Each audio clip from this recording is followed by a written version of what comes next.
வணக்கம் ராஜேஸ்வரி. என்ன நடக்கிறது ஜெயக்குமார் மரண வழக்கில் என்பதுதான் தற்பொழுது மிகப்பெரிய கேள்வியாக உள்ளது.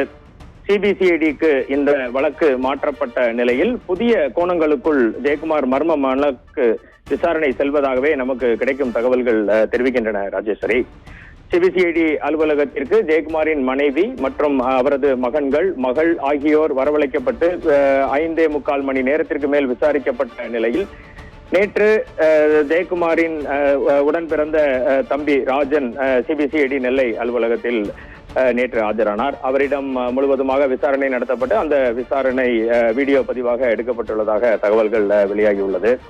திருநெல்வேலி கிழக்கு மாவட்ட காங்கிரஸ் தலைவர் ஜெயக்குமார் மரணத்தில் ஒரு முக்கிய தகவலாக இலங்கையைச் சேர்ந்த யாருக்காவது தொடர்பு உள்ளதா என்ற கோணத்தில் சிபிசிஐடி போலீசார் தங்களது தீவிர விசாரணையை தொடங்கியுள்ளதாக ஒரு முக்கிய தகவல் இன்று காலை நமக்கு கிடைத்தது. நெல்லை கிழக்கு மாவட்ட காங்கிரஸ் தலைவர் ஜெயக்குமார் கடந்த மே மாதம் 2ஆம் தேதி மாயமான நிலையில் அதே மாதம் 4ஆம் தேதி கரை சுத்து புதூரில் உள்ள அவரது வீட்டிற்கு அருகே உள்ள தோட்டத்தில் உடல் கரிய நிலையில் சடலமாக மீட்கப்பட்டார்.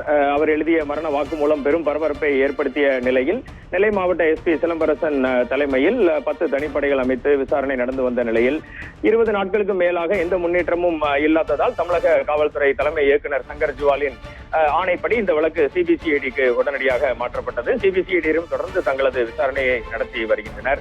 ஜெயக்குமார் கடிதத்தில் குறிப்பிட்டுள்ள தொழில் அதிபர்கள், உறவினர்கள், அவருக்கு நெருக்கமானவர்கள், அரசியல் பிரமுகர்கள், ஜெயக்குமாரின் உறவினரான செல்வகுமார் உள்பட 32 பேருக்கு சிபிசிஐடி போலீசார் சம்மன் அனுப்பி அவர்களை நேரில் வரவழைத்து விசாரணை நடத்தி வருகின்றனர். நாங்குநேரி தொகுதி எம்எல்ஏ ரூபி மனோகரன், திருநெல்வேலியில் உள்ள முன்னாள் மத்திய அமைச்சர் தனுஷ்கோடி ஆதித்தன் மற்றும் காங்கிரசின் முக்கிய தலைவர் தங்கபாலு ஆகியோர்களுக்கு சம்மன் சென்று சேர்ந்துவிட்ட நிலையில் அவர்கள் நாளை முதல் ஆஜராக தொடங்குவார்கள் என்ற தகவல் வெளியாகியுள்ளது.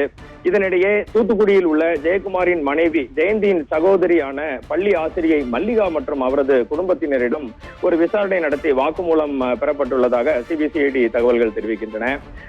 இதனுடன் நேற்று ஜெயக்குமாரின் சகோதரர்கள் அவர்களின் குடும்பத்தினரை நெல்லை சிபிசிஐடி அலுவலகத்திற்கு வரவழைத்து ஒரு நீண்ட விசாரணை நடந்தது. இந்த வழக்கில் முக்கியமாக ஜெயக்குமாரின் உடலுடன் கடப்பாக்கல் கட்டப்பட்டு அதனை கடல் அல்லது கிணற்றில் வீச யாரும் திட்டமிட்டு இருந்தார்களா என்ற ஒரு புதுவித கோணத்தில் இந்த விசாரணை போய்கொண்டிருப்பதாக தகவல்கள் தெரிவிக்கின்றன. அதாவது இலங்கை பகுதியில் தான் இதில் போல் கடப்பாக்கல் அல்லது ஏதேனும் ஒரு கடலை கட்டி உடலை கடலில் வீசக்கூடிய வழக்கம் இருந்ததாகவும் அதுபோல் கடல் அல்லது கிணற்றில் வீச கடப்பாக்கல்லில் இவரது உடல் கெட்டப்பட்டு அது முடியாமல் போனதால் தான் தோட்டத்தில் போட்டு எரித்துள்ளனரா என்ற ஒரு புது கோணத்தில் சிபிசிஐடி போலீசார் விசாரித்து வருவதாக தகவல் வெளியாகியுள்ளது. கடப்பாக்கல்லில் கட்டி உடலை வீசுவது இலங்கை நாட்டின் பாணி என்பதால் ஜெயக்குமார் மர்ம மரணத்தில் பிசின்விளை பகுதியில் வசிக்கும் இலங்கையை சேர்ந்த நபர்கள் யாருக்கேனும் தொடர்பு இருக்கக்கூடும் என சிபிசிஐடி போலீசார் சந்தேகப்படுகின்றனர். இதனால் ஜெயக்குமாரின் தொடர்பில் இருந்த இலங்கையை பூர்வீகமாக கொண்ட நபர்கள் யாரேனும் உள்ளனரா என்று விசாரணை கோணத்தை தீவிரப்படுத்தியுள்ளனர். ராஜேஸ்வரி, இது தவிர ஜெயக்குமாரின் மகன்களுடன் இருந்த பகையினால் இந்த சம்பவம் ஏதேனும் நடந்திருக்குமா என்று ஒரு கோணத்திலும் விசாரணை நடந்து வருவதாக சிபிசிஐடி அதிகாரிகள் தரப்பில் இருந்து வெளிவரும் தகவல்கள் தெரிவிக்கின்றன. இதற்கிடையே ஜெயக்குமார் உடல் கிடந்த இடத்திலிருந்து சுமார் 500 மீட்டர் சுற்றளவிற்குள் சம்பவ நேரத்தில் பதிவான செல்போன் நிறுவனங்களின் உதவியுடன் ஒரு பட்டியலாக சிபிசிஐடி போலீசார் தயாரித்துள்ளனர். இந்த பட்டியலை ஆய்வு செய்தாலே இந்த வழக்கில் ஒரு முடிவுக்கு வர முடியும் என சிபிசிஐடி போலீசார் நம்பிக்கை தெரிவிக்கின்றனர்.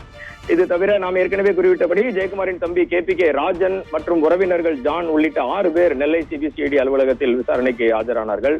அவர்களிடம் சிபிசிஐடி இந்த வழக்கின் விசாரணை அதிகாரி Tirunelveli CBCID inspector Ulagarani, sub inspector Suriyan மற்றும் ராஜேஷ் உள்ளிட்டவர்கள் விசாரணை நடத்தினர். அப்போது அந்த 6 பேரும் கொடுத்த வாக்குமூலம் அனைத்தும் வீடியோவில் பதிவு செய்யப்பட்டுள்ளது. தொடர்ந்து சிபிசிஐடி போலீசார் பலரிடம் விசாரணை நடத்த உள்ளதாக இந்த வழக்கின் விசாரணை ஒரு சூடு பிடித்த கோணத்தில் சென்று வருகிறது. இது தவிர அதிகமான பணிச்சுமையினாலும் சிபிசிஐடி குழுவினர் சோர்வடைந்து வருவதாக பொதுவான ஒரு தகவல் தெரிவிக்கப்பட்டிருக்கிறது. சிபிசிஐடி பிரிவில் தற்போது டிஐஜி பதவி காலியாக உள்ளது. ஐஜி அந்தஸ்தில் இருக்கும் அன்புதான் இந்த வழக்கை நேரடி கண்காணிப்பில் விசாரித்து வருகிறார். சமீபத்தில் சிபிசிஐடிக்கு மாற்றப்பட்ட நயினார் நாகேந்திரன் உறவினரிடம் 4 கோடி பறிமுதல் செய்யப்பட்ட வழக்கு, திமுக அமைச்சர் நேருவின் சகோதரர் ராமஜெயம் வழக்கு, வேங்கை வயல் குடிநீர் தொட்டியில் மனித களவுகள் கலக்கப்பட்ட வழக்கு என பல சிபிசிஐடி வழக்குகளில் விசாரணை தான் நடக்கிறதே தவிர தீர்க்கமான இறுதி முடிவு குறித்து எந்த தகவலும் வெளியாகாத நிலையில் சிபிசிஐடியின் ஐஜி அன்புவின் நேரடி மேற்பார்வையில் ஜெயக்குமார் வழக்கு புதிய கோணத்தில் நீதிமன்றத்தை நோக்கி பயணப்படுவதாகவே சிபிசிஐடி அலுவலக தகவல்கள் தெரிவிக்கின்றன. ராஜேஷ்.